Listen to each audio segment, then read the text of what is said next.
اللہ کے در پہ سکون ملتا ہے، اس کے عبادت سے نور ملتا ہے۔ اللہ کے در پہ سکون ملتا ہے، اس کے عبادت سے نور ملتا ہے۔ جو جھک گیا اللہ کے سجدے میں، ولی وہ جو مانگے اسے ضرور ملتا ہے۔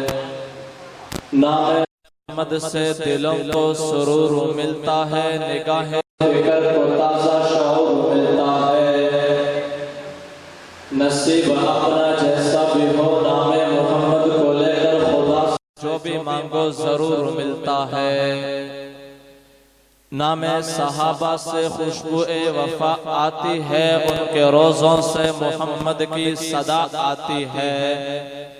جب بھی بیٹھتے ہیں صحابہ کے پرچم کے تلے، تو یوں لگتا ہے کہ جنت سے ہوا آتی ہے۔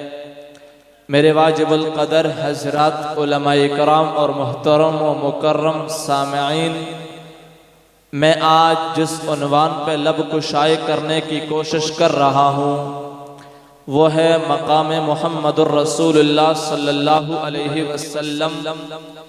کچھ 5 سے 10 منٹ بات کرنے کی اجازت ہے۔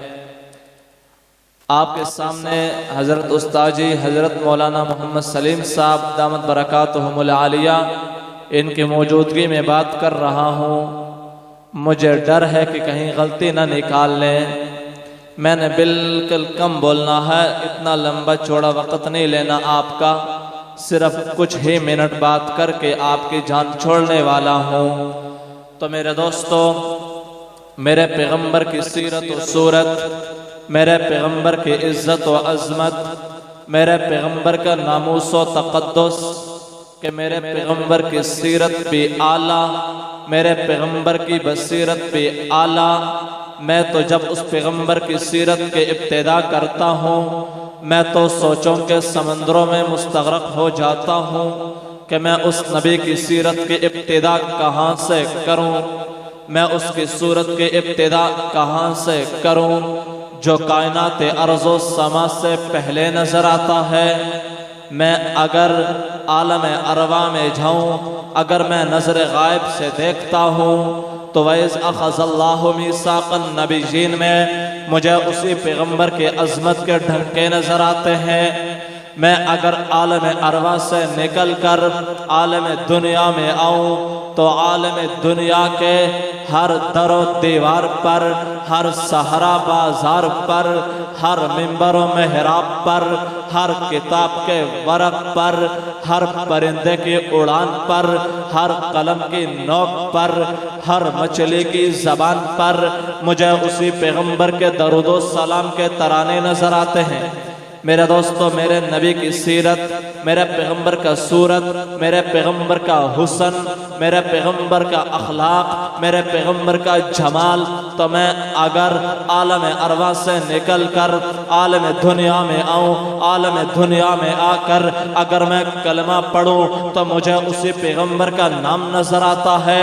کلمے کے بعد اگر میں آذان کہوں تو مجھے اسی پیغمبر کا نام نظر آتا ہے۔ آذان کے بعد اگر میں تکبیر کہوں تو تکبیر میں بھی مجھے اسی پیغمبر کا نام نظر آتا ہے۔ تکبیر کے بعد اگر میں نماز پڑھوں تو مجھے اسی پیغمبر کا نام نظر آتا ہے۔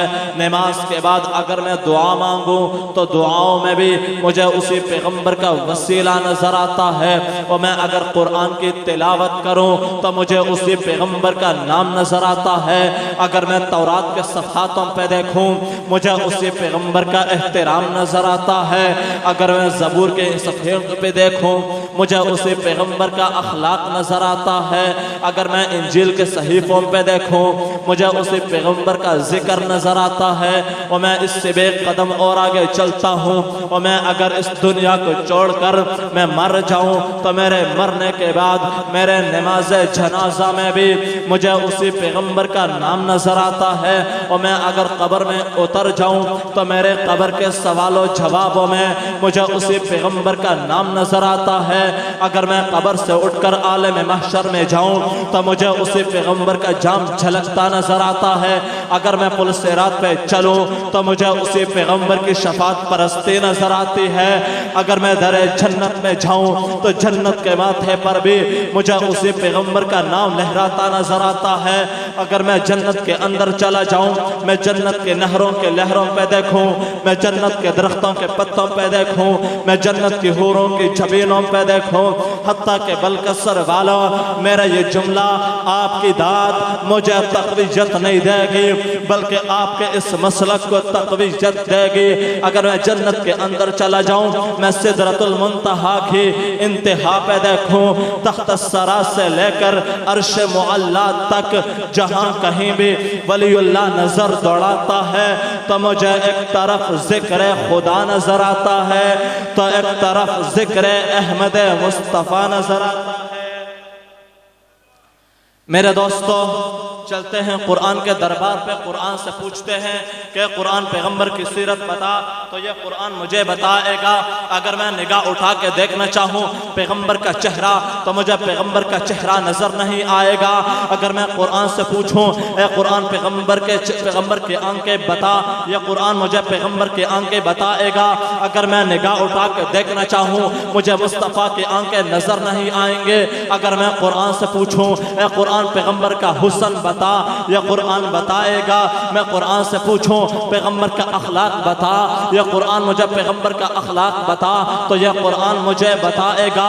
لیکن میں رش کیوں نہ کروں، صدیق تیرے مقدر پہ، فاروق تیری عظمت پہ، عثمان و علی تمہارے مقام پہ گودی میں قرآن کھولتے، منبر پہ مصطفیٰ کریم کو بٹھاتے، اس قرآن سے پیغمبر کا چہرہ پڑھتے، اس قرآن میں پیغمبر کا چہرہ دیکھتے، اس قرآن میں پیغمبر کے آنکھیں پڑھتے، اس قرآن میں پیغمبر کے آنکھیں دیکھتے۔